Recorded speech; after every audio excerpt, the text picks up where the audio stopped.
Get the ball to Jimmy. Top the key. Welcome back, everybody, to another edition of the Buckeye Bar Guys. I'm Mike. And I'm John.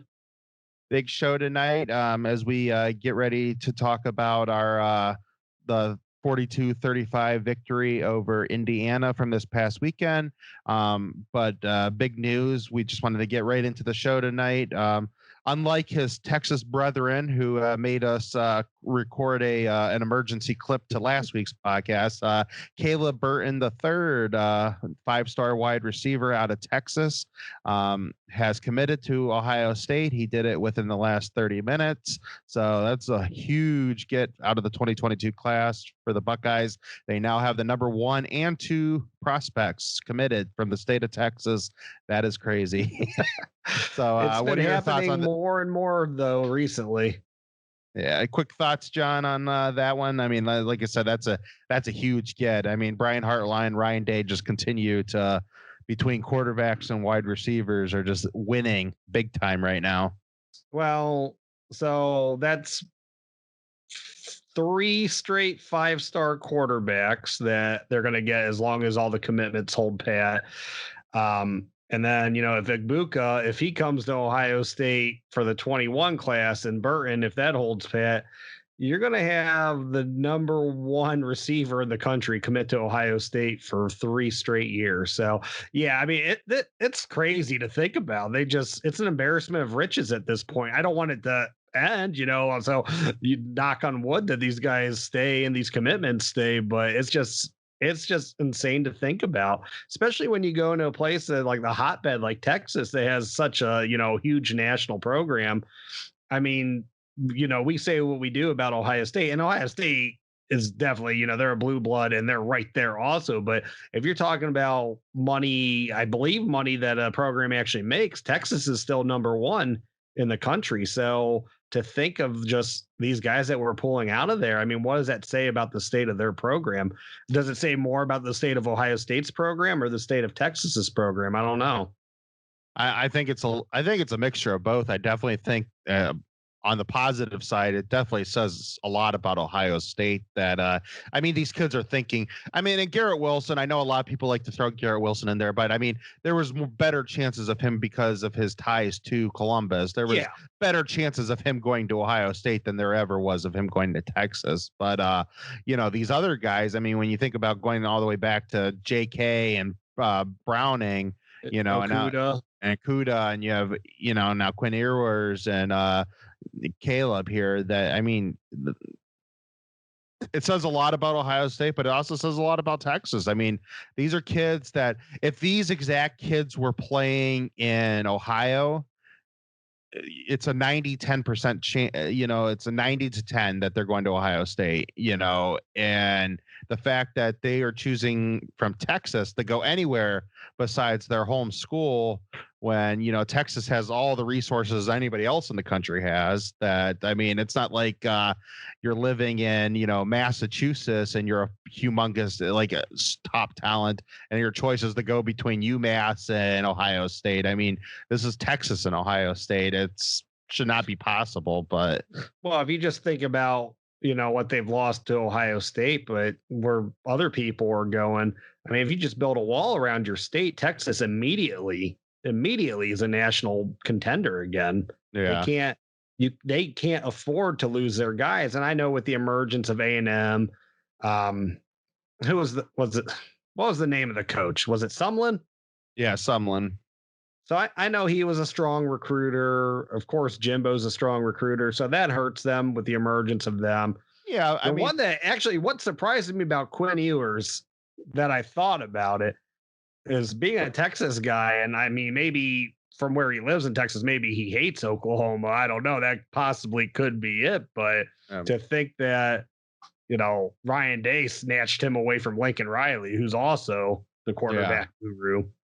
Exactly. I mean, just crazy to think, but it's embarrassment of riches right now. I just read somebody threw out on Twitter that we have 9 guys so far in the class of 2022 committed. If that class alone was in just those 9 kids were in the class of 2021, it'd be the 20th ranked class in the class of 2021. And it would actually be the 34th ranked class in the class of 2020. Just those. Wow. That's I mean, exactly. That's a monster class. And to think that 21, I mean, right now we're sitting at 2, and it's still very possible we can get number 1. yeah. Yeah, with the couple of the guys that are still out there, I mean, there's a shot we could push it. But even if it doesn't happen, you don't. I mean, if we get 1 or 2 of these guys, we feel that we're holding pat at 2, possibly going to 1, and I don't see us dropping any lower than 3 if we lose out on everybody. I mean, that's how strong the class is. So if we end with a top 5 recruiting class, I'm not losing any sleep over it. No, yeah, exactly. Yeah, you're sitting at top 2. You're sitting pretty.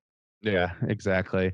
All right. So that was the big news that, like I said, at least last week we had to throw out a little emergency session together because we just finished the podcast and we realized that viewers committed while we were doing it. So at least this week we got it ahead of time. So thank you, Caleb, for doing that for us. I know you did it just for us, but a little earlier this time. We appreciate it. Yeah. So now we're going to move to the Indiana game. So the Buckeyes won 42-35.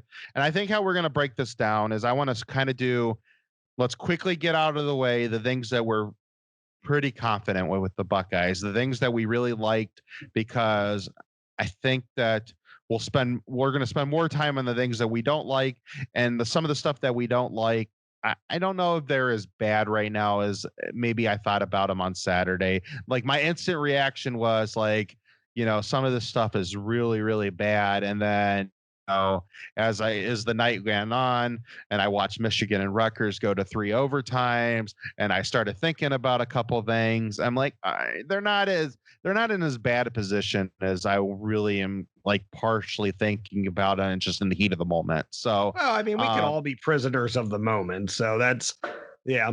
Okay. Yeah. So we'll start with Justin Fields. Now, as you put down in the show notes before the show, like the things of the topics, that he is human. I mean, he had crazy to think the dude went 18 of 30 and threw for 300 yards, and everybody, there's people talking about, what was wrong with him. Is this a one game thing? Is this I mean, everybody has those games. I mean, and I'm glad that he had it now. I mean, I remember Troy Smith's one bad game was in the national title. So right. Yeah. Let's get our mistakes out of the way. So, I agree with you. He's human. People make mistakes. You get what you ask for. I mean, we've all said about him, he holds the ball too long, that he doesn't try, that he tries to find that perfect play. He doesn't force anything in there. And that maybe some people want him to be more of a gunslinger. Well, he took those risks, and you saw what happened. He made some really bad calls. I mean, he had a terrible read on the first interception, and then it also, the ball must have slid out of his hand, because it was actually like, if he threw a better ball, well, I mean, that's a completion. Yeah. The 2 interceptions were so uncharacteristic, though. And, I mean, even though the other 2 were tipped, I mean, technically they were all his fault. I mean, because he forced the other 2, he didn't need it to, because, I mean, he was getting hit at the same time, and he probably should have he was trying to make a play when he probably should have just either went down or threw it out of bounds. And, the first one he forced into a window that wasn't there, when if he would have just thrown it a little bit more to the left, I mean, he hits Wilson. I believe it's Wilson, right? I mean, I wanted to say Wilson, but I'm doubting myself now. But yeah, I'm pretty sure it's Wilson. And everybody, so I think the biggest problem I had with Fields is that, and everybody's going to point to the 3 interceptions, and the 3 interceptions are obviously bad, but when you go down to his stats, he has 18 completions. It's only to 5 wide receivers. I mean, he hits 15 completions to Olave and Wilson, and I know they've been the main go-tos, but I think a lot of those sacks and some of his bad throws, like, I think he maybe needs to make sure he's looking over everybody on the field. And, and that was just one of the things that really stuck out to me when I saw that he only hit, he hit, he Wilson for 7, Olave for 8, and then Sermon, Williams, and Smith and Najibba all had 1 catch each. So like that was like he needs to maybe open up his eyes a little bit more to everybody else around him, because there's more targets out there. And that, I think he just got caught up that he was only trying to find Wilson and Olave the whole game. No, and I could see that. I didn't realize that. Like, I didn't see that stat.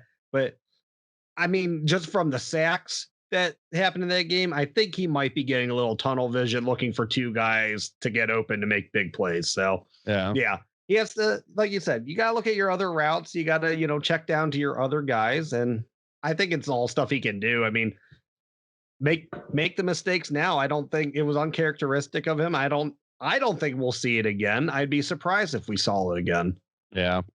Now on the other thing that the thing that I absolutely loved about this game is that even though the offensive line, they made some pass blocking boo-boos. Again, I feel the majority of them were probably on fields holding the ball too long. They were the majority were on fields, and some of it jinxed them. Master Teague missed a lot of blocks too. Okay, so there was some blocking issues between the running backs, and the line missed a couple blitz pickups. Indiana's not the easiest team especially because they do a lot of secondary blitzes there's a lot of guys and sometimes those corners and safeties can come out of nowhere because they're hiding behind their bigger guys that you just sometimes don't see them. There's like one where they brought a linebacker up the middle, I remember, and I believe it was Josh Myers. He came off his block too early. He pushed the guy off when he should have stayed with him. And MPF did the same thing on one of his blitzes to the right, where he went to one side when he should have took the blitzing. I mean, that stuff happens. They haven't really had a bad, outside of Miller against Rutgers, they haven't had a bad pass blocking game as a whole. This was probably their worst, but still the majority was on fields.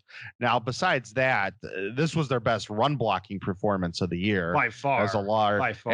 And the line and the running backs. I mean, both of them looked really, really good. And I still see some people complaining about the running game on Twitter. I mean, like, Master Teague just ran for 169 yards. I mean, we got exactly what we needed out of him. And Sermon had 6.7 yards a rush. I mean, he actually beats Teague on, average. So because Teague has 6.5, I mean, that's, if you have your 2 main backs are at 6.5 and 6.7, and one of them, and between the 2 of them, they easily go over 200 yards. And the guy who gets the main carries is 26 for 169.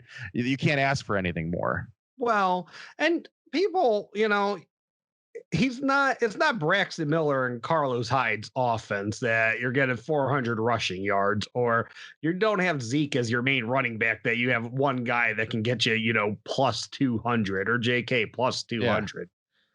Man, and he was only 30 yards away from it. So I don't know. Yeah. Master Teague he could be a 200-yard running back. I'm not sure. You can't complain about the performance. There is actually they did great all around. There was actually some plays in that second half where Teague had a big run on first down, and then they would take a stupid sack on second down. And I was kind of to the point. I'd be like, if they just keep on running Teague, I mean, Indiana they're having a hard time stopping him. And Teague was getting stronger as the game goes on. And that's what you like out of those big backs. And Indiana, you could tell, was getting tired of tackling him. So I was to the point being like, I think he could easily have ran for 200 yards. I think the coaching decision, the kind of the play calling decisions probably prevented him from getting to 200 yards. Now he came back in right at the end. So there's no fear that he has anything lingering, is there? Because he twisted his ankle. He did. At least it looked like it. I don't know. Maybe it wasn't that bad. I mean, we haven't heard anything more. I mean, he did look like he was bad, but I have a feeling because of his Achilles injury, both those ankles are extremely taped to begin with. So I would think so. Yeah. It looked like it twisted, but it doesn't mean it really twisted. I mean, it's, it might have been the shoe more twisting than necessarily the ankle. So, it was either just the ankle twisted, or like he kind of stepped on the side of his foot and, he's taped up so well, but that took him off balance just that misstep there, because he got tackled for a loss, but I know he came back in for another run. Yeah, and it was definitely on the ankle itself, which so it wasn't higher up on the leg, and that's where you get a little nervous if it's a higher ankle sprain. It definitely when we saw that twist, that was definitely all ankle. I mean, those sprained ankles aren't fun, but they usually tend to, they heal a little quicker. Right, it's not something that lingers. Yeah, so If you had to miss a week, maybe, but you shouldn't.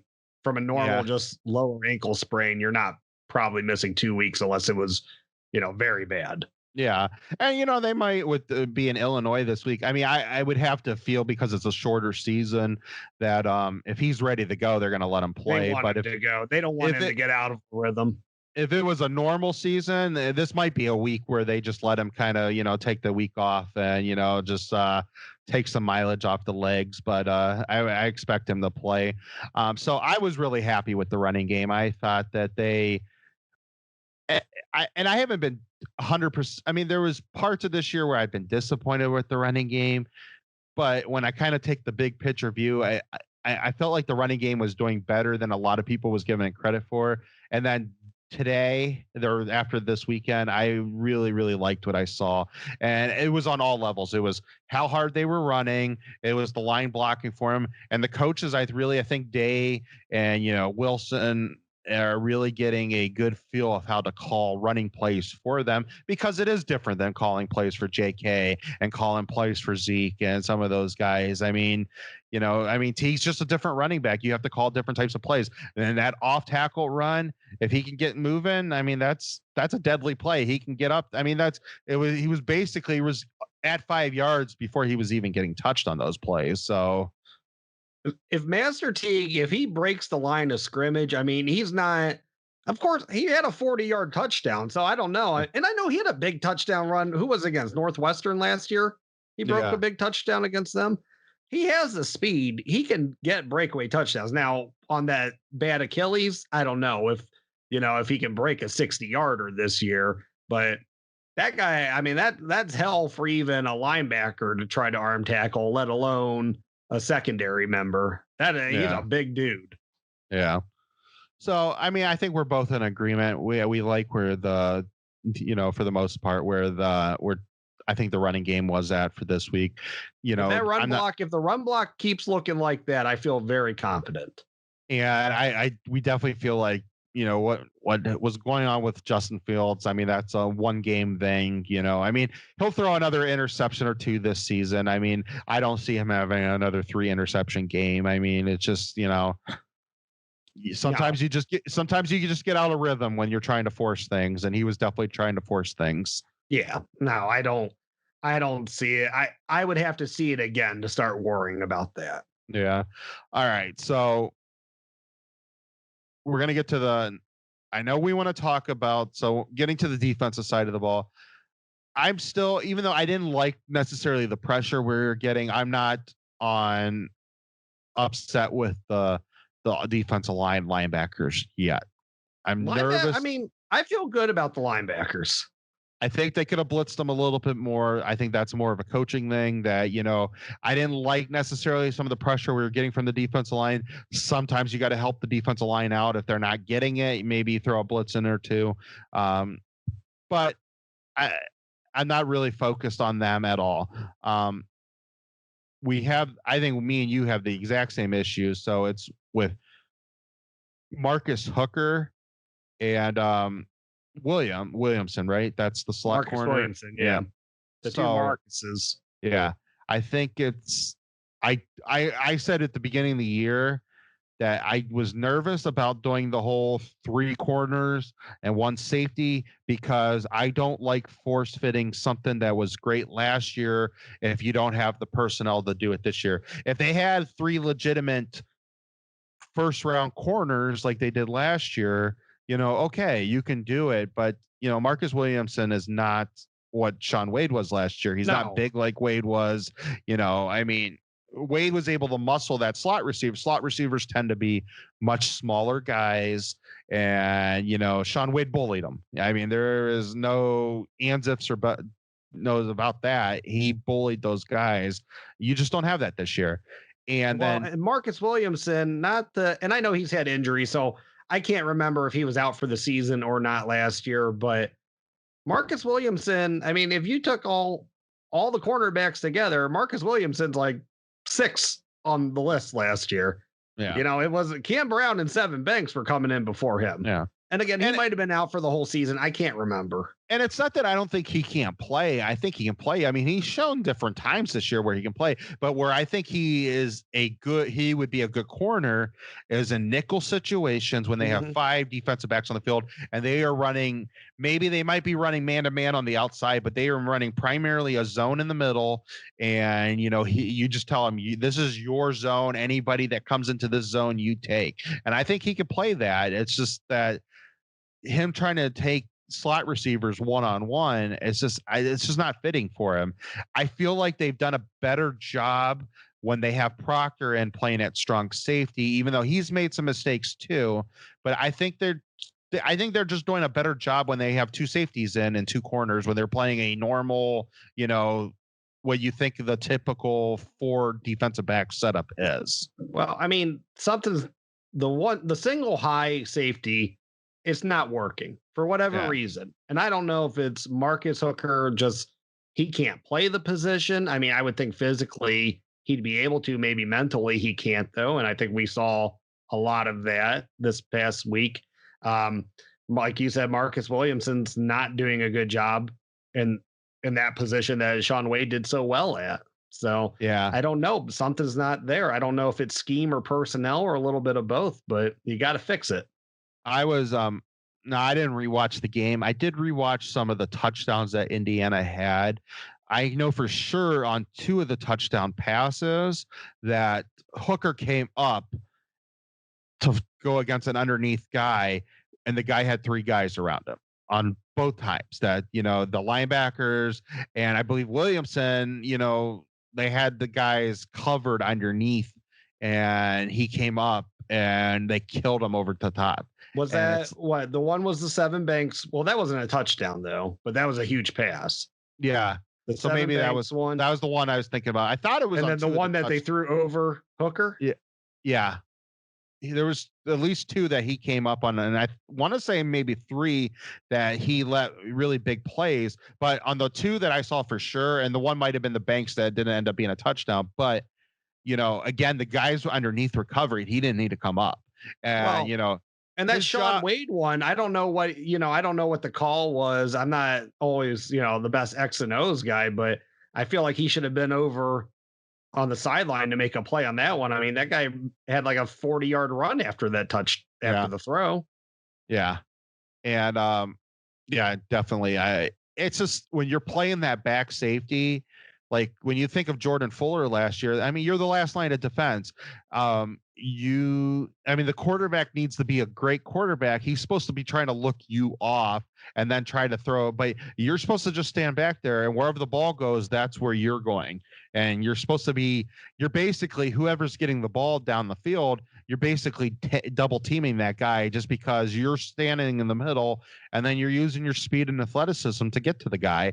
And, and he's just not doing that. And so I don't know if Proctor is better than him at that. If he's not better than it, I don't know if we need to get some of these other guys in there to see if they can do it.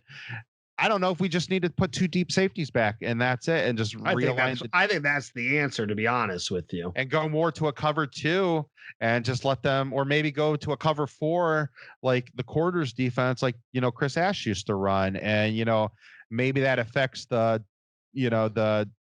defense, maybe that affects the defensive line with the running backs some, because sometimes that opens up a running play. But I don't know. It's maybe we need to go to a type of a quarters defense or to a cover 2 type defense. Just simplify the hell out of it, man, because something's not working there. Now, my thing with Marcus, and he's not getting a free pass by all, because he's had some poor tackling, poor angles this year. Marcus, to me, it's like he's anticipating way too much. He's not reacting to it. And I don't know if that's just a mental thing. Part of me thinks, and I don't know if it's true or not, I think Marcus might he might be playing. My work computer's going off. If you can hear that in the That's background. fine, yeah.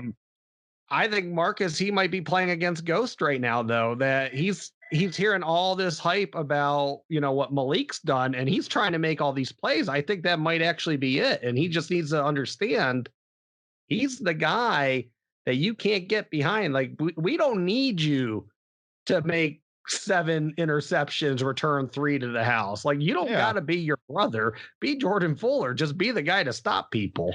And what's crazy though, if he would actually play what the position calls for and just play center field, he would get interceptions because he would be able to double team some of these guys if he would be the one closing on passes because he would be coming over top on passes instead of coming up on trying to make a tackle on somebody that's just not there and leaving somebody exposed then one-on-one.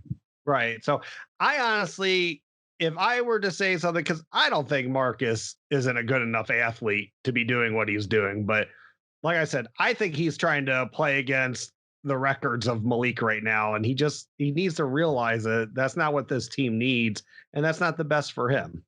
Yeah. Now we both heard from some of the beat reporters this week that there's a chance that maybe things are not. When you kind of think back to maybe 2018, that maybe the concepts are a little too difficult and they're thinking too much out there.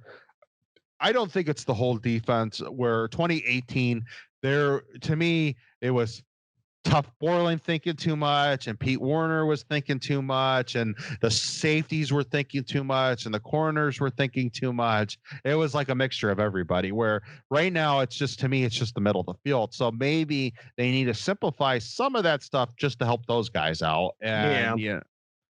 Well, I mean, those guys haven't been starters. So that's it.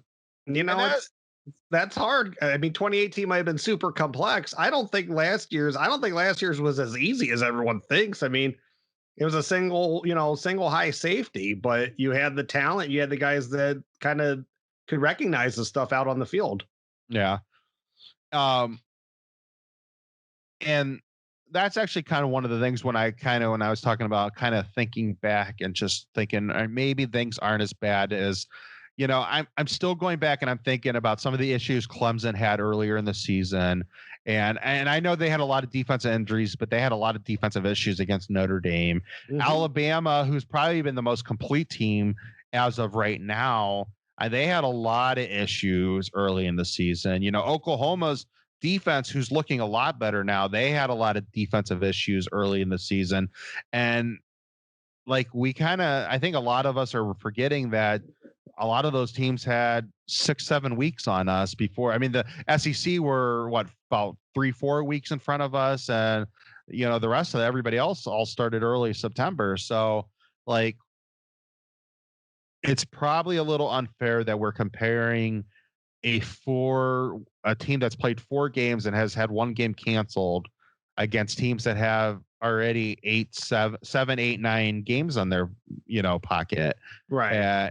And some of these teams have gelled a lot better, and we'll see maybe where they're at in a couple more weeks. And honestly, by the time probably when they get to Michigan State and Michigan, and I know those might not be the greatest opponents to try to judge them against, but that's probably where you're going to start seeing that's where the gelling should start to probably happen, where they should start getting a good feel for each other. And honestly, when you kind of think about when previous Buckeye years teams of the past, the really good ones, hit their stride, it's probably going to be right around when we play for the Big Ten title this year if we make it there.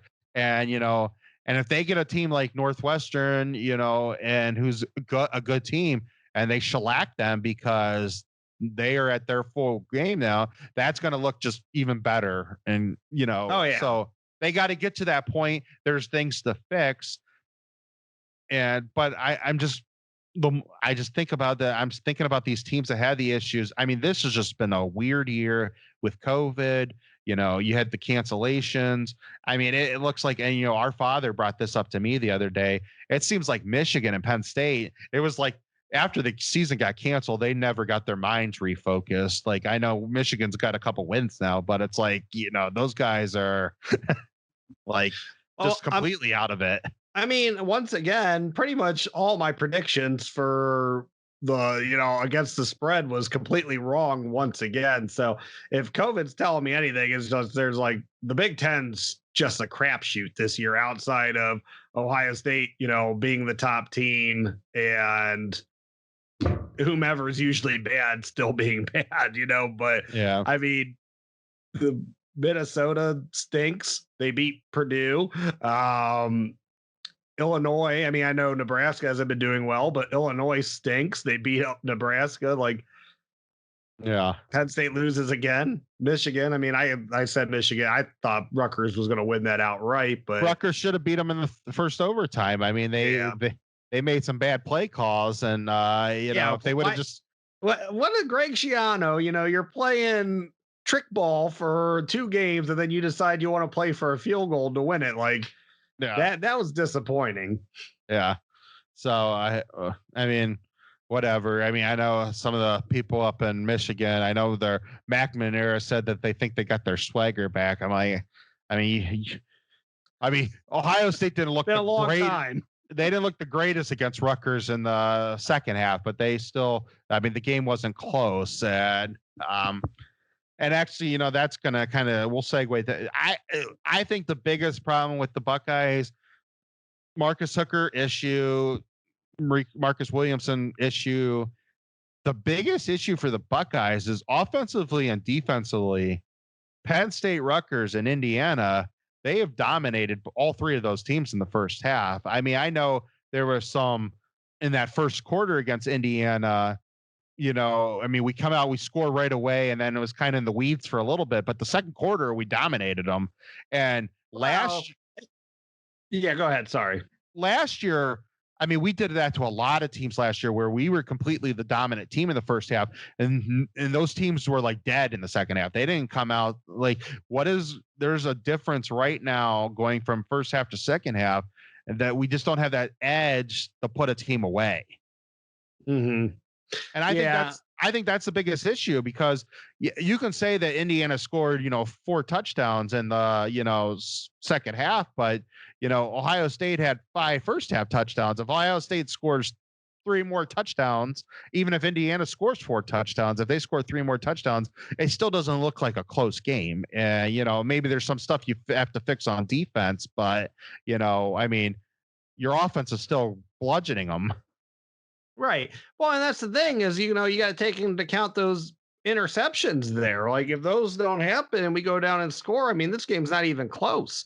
Yeah. And, there was a couple, and I'm not going to blame refs or play that game, but there's a couple fumbles that didn't go Ohio State's way that absolutely should have at the beginning of the game. So, yeah, I mean, they didn't play particularly well in the first quarter, but that was more on the offense than anything. That wasn't on the defense. Yeah. And once the second quarter came out, we started kicking their butts. And I mean, I know it wasn't a good quarter, or good second half. And I know, obviously, I don't think you're jumping up 35-7 against playoff teams, but you get that type of lead against anybody, I'm pretty confident. Now, of course, last year you're up 16-0. It didn't work out. So yeah, you gotta get touchdowns. That's where it comes down to.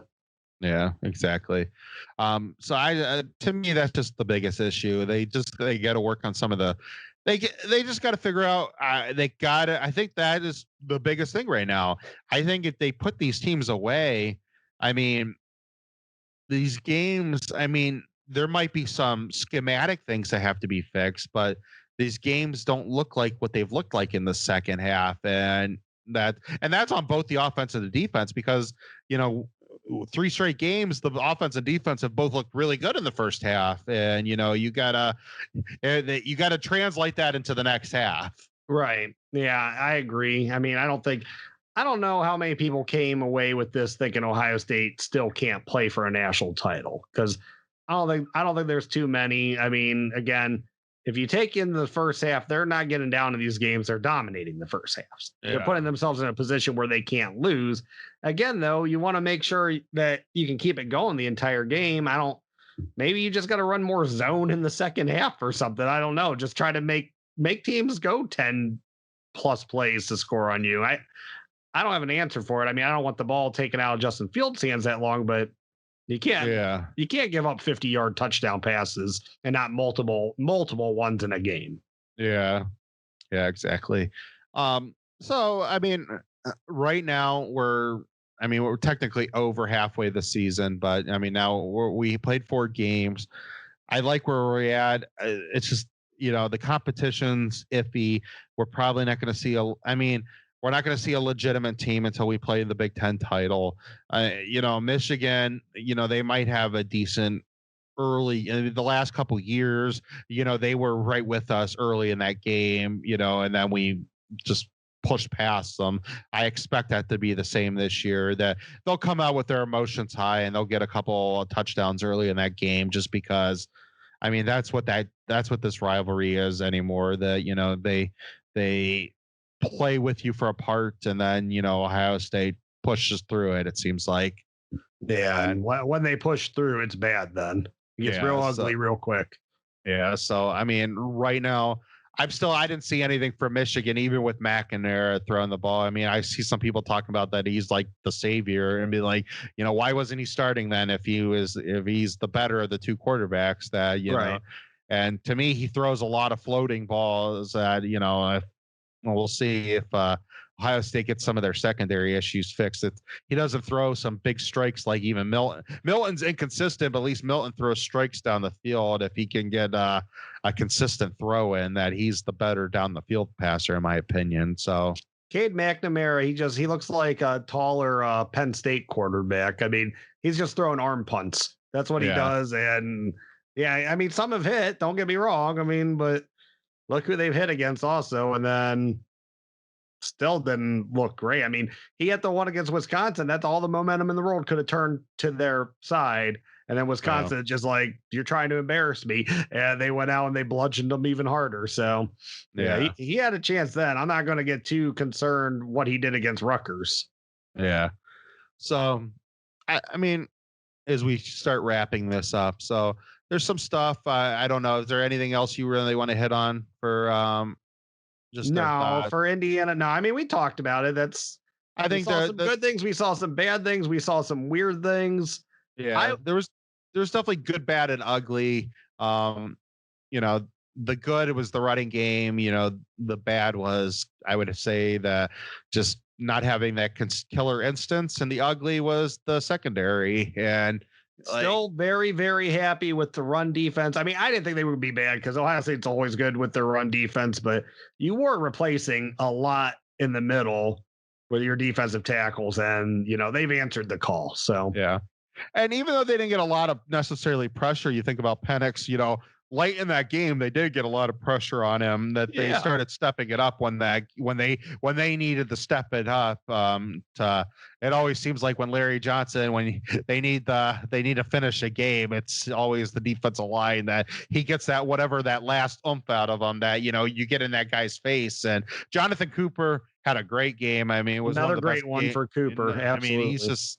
I love that he came back this year. I'm glad they were able to play the season, because I would hate, we said this earlier in the year, I would hate to think that, him, when he could have possibly helped you beat Clemson in the semifinals, that he ends up, redshirting so he come back for a healthy year, and then the season gets canceled. So I'm glad they're playing, because he's looking really good this year. Zach Harrison had some big plays. It seemed like Indiana focused a lot on our tackles, and that's slowed down the tackle pressure up the middle. So so you get the ends have to step up in those situations. So I think in part of the game they might have not in other parts of the game, but right now I like where they're at. I know we have good players on our defensive line. Well, they got a lot of hurries on him. They really did. It's just, and eventually you think it's going to happen, but you don't have Chase Young. You don't have Nick Bosa. You don't have Joey Bosa. So you don't have those guys that made a career of getting home to the quarterback. Stop and think about it. How many games last year did Chase Young have over 2 sacks? I think I can think of like 4 off the top of my head. Yeah. Like, that's Uh, not normal. I mean, Yeah. it shows a great defensive end, but not even great. That's like an out of this world defensive end. So Yeah. you can't get caught up too much. But I would like to see those guys start getting home a little bit more and taking those Yeah. getting the quarterback down. Yeah. Exactly. So I think we're good for this episode. We'll have it's a holiday week, so we'll probably on Friday we'll record our Illinois the preview show for Illinois. But Buckeyes are 4-0, so it's at least they're looking to go 5-0. It's another noon game this week, so we'll be able to get that one over with pretty quickly. Hopefully, this is the game where they start putting it together and they get up on a team and then they put them down in the second half. And you don't let a team hang around. They really need to focus on that. And maybe got to run up the score a little, but they got to do it to one of these teams. Just get that oomph into them to, it's time to put somebody out of their misery and not let somebody sit around because, you saw with Indiana, if they get into a game, Big Ten championship game with Northwestern, who's looking really good. And then obviously in the playoffs that you're not going to, you might jump up on somebody 21-7.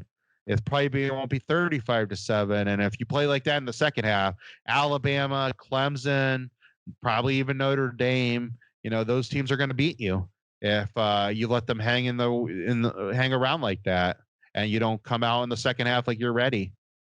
Yeah. So, like you said, we're probably aiming for Friday because I think Thursday this week we're going to be too full and too drunk to be able to do one of these. I don't foresee that happening. I'm going to have a smoked bird over here. Yeah. I know you guys. You're doing your guys' thing. So, yeah. Just everyone have a healthy Thanksgiving for sure. Enjoy your time with your families.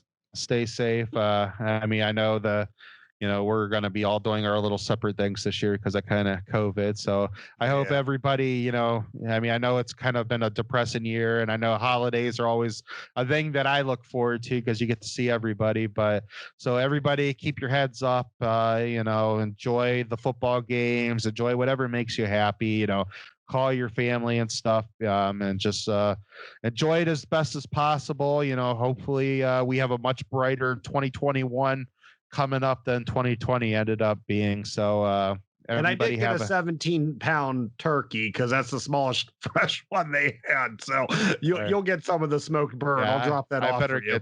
I better get some of that smoked turkey. So you're gonna get half of it. I mean, there's 2 of us here and a baby. So I better get it before the dogs do. So you will. Yeah. All right. So again, everybody have a happy Thanksgiving, and we'll sign off now. All right, everyone. Thank you for coming out tonight. I'm John. And I'm Mike. OH. IO. Well, thank you for watching here, the Buckeye Bar Guys, here on the Buckeye Bar Talk Network. Please subscribe to the network, and when you get the little notification bell, just hit that. Hit all notifications. That way you will get alerted when all the new episodes come up. Comment, like the show, and we hope you join our community. Come join our bar. Like, comment, share. I'm John. That's Mike. We'll see you guys next time. Thank you.